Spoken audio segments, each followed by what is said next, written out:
All right. Here we are for the CXM experience. And as usual, I am Grad Kahn, your host, CXO, Chief Experience Officer at Sprinklr.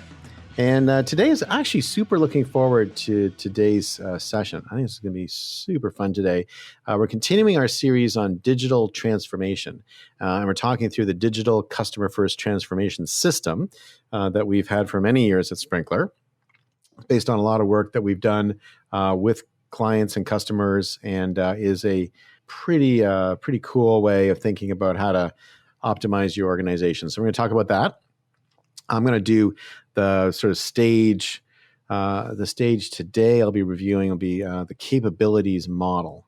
So the capabilities model, if I'll just kind of quickly review what we're talking about here. Overall, we've got a 5-stage process.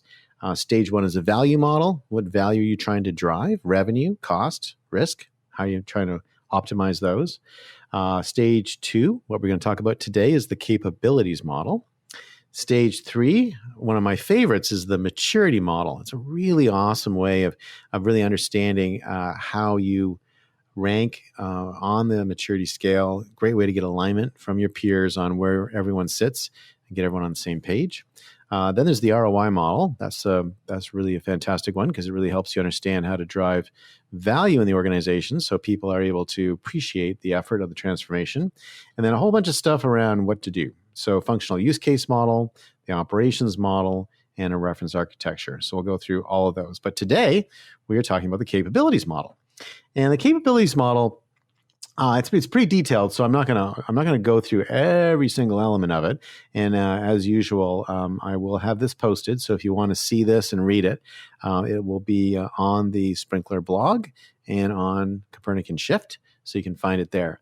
But the capability model really talks about the outcomes and experiences that you want to drive, and then we basically outline those. And I'm going to go through those in some detail.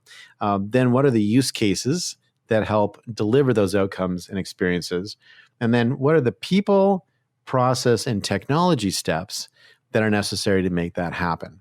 People, process, and technology. It's a great structure. Many people use that structure to understand how to do things. I would say that the challenge in a lot of cases with these digital transformation projects is we start with the technology, then sort of wind our way into a process, and then we start thinking about the people. And of course, change is hard. And so if you leave people to the last, it's unlikely to succeed. I've used this stat before, but amazingly, when people are required to change their lifestyle and their habits, typically say after a health event like a heart attack, in only 2 out of 10 cases do people actually make the changes that are required to help them live a long, healthy life. So when our lives are at stake, we still don't like to make change. So certainly making changes in the company are very hard to get people motivated behind. So the great thing about the digital customer first transformation system is it helps align everybody and get everyone on the same page, but also takes it out of the realm of we're all about transformation and puts it more into the realm of we're delivering results. And because people are measured and paid by results, easier way to get people aligned to it, and people tend to get more excited about it. People will tend to resist something which is, hey, this project's all about change. Even when you put up banners about change and you talk about change, it's better to change than to be irrelevant and all that kind of stuff, people will nod, but they'll still resist it. But if you say, hey, we've got a way to add an extra $100 million to our bottom line next year, and your bonus is going to get bigger, people get that very quickly. So that's why this is a great process to go through. I want to talk a little bit about outcomes and experiences. I'm going to start there first. And I'm going to tell a little story about comedians. And I've told this before, but it's a great story, and it's more and more relevant all the time. So I'm going to sort of wind that into this as I go through it. So let me just start with the way the outcomes and experiences are sort of outlined. The way we've got it set up is that we've got a company outcome. So think of that as some kind of business-related outcome. Then we've got a customer experience. So a desired company outcome and a desired customer experience. And they're linked. So I'll give you a couple examples. So desired company outcome, we know who's talking and what they're saying, and we can respond appropriately. Well, very good to have that. Desired customer experience, I am heard. I am heard. It's really not as common as it needs to be in our society. Eh? All right, next one. Desired company outcome. We know how well we're doing today, and we can gauge our progress over time. Okay? That's pretty straightforward kind of company objective. Desired customer experience. I enjoy interactions with this brand more, and they're more meaningful to me. Think about these expressions. I enjoy interactions with this brand more, and they are more meaningful to me. Very personal. You could say that about your friends too, right? Desired company outcome. We tell consistent stories that are personal and relevant. Desired customer experience. I am remembered, preferred, and loved. Right? Remembered, preferred, and loved. We're getting to some pretty deep stuff here. There's the whole thing around customer experience. It can kind of get buried in a sort of a silt layer of technology and acronyms and buzzwords. But I'm remembered. That is deep. That is deep. That goes to the core of the terror that lives inside every human, which is to be forgotten. Our mortality is our weak spot. We believe we're the only species that understands our timeline and understands our own mortality, and it sits there ticking. Will I be remembered? Will I have made a difference? Will people know that I was here? I think Apple does a great job on this. I think I've often said that Apple really is selling immortality.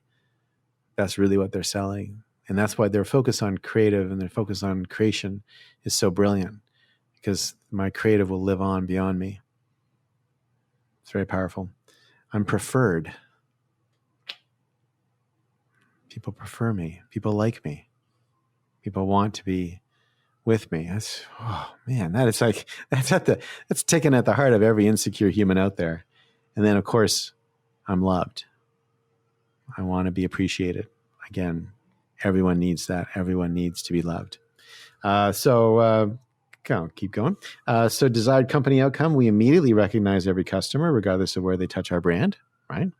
And I think one thing I think I'm probably going to change as we sort of evolve this is the word customer. And the difference between CRM and CXM is not just the X and the R. So in CRM, it's customer relationship management. But in that, what that implies is that the person is known to us, right? The person is already a customer. In CXM, it's consumer experience management. So the consumer may not be a customer. The consumer may be someone that we are just interacting with or want to interact with, or someone that we know, or someone that's interested. And that's a big difference. And so I would say that we immediately recognize every consumer, regardless of where they touch our brand. And then the desired customer experience is I'm recognized and appreciated. Same thing. Desired company outcome, we have an army of people who show support and respond to us.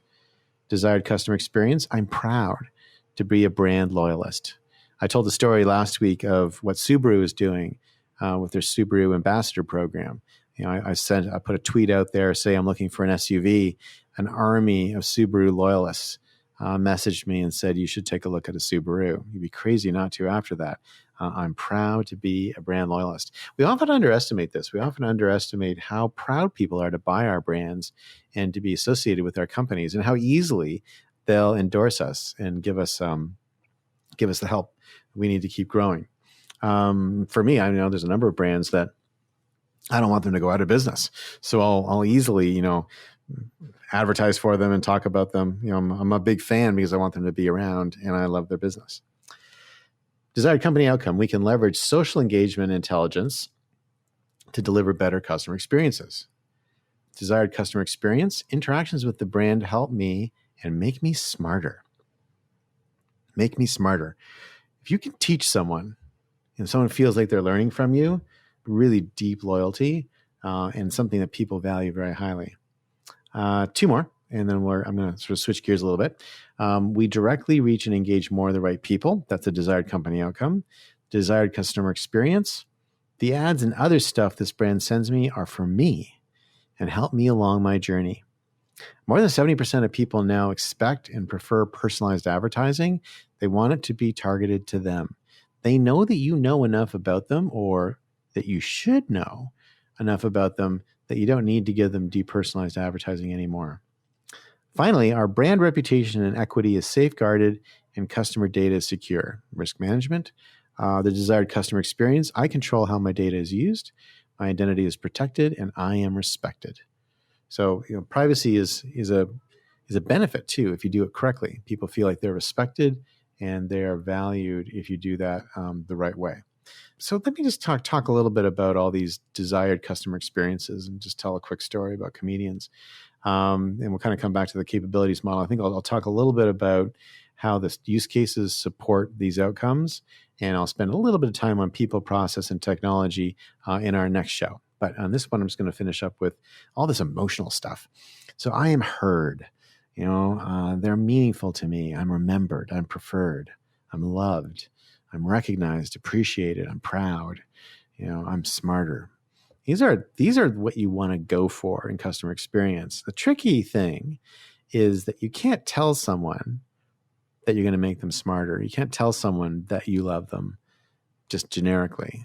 You have to show it.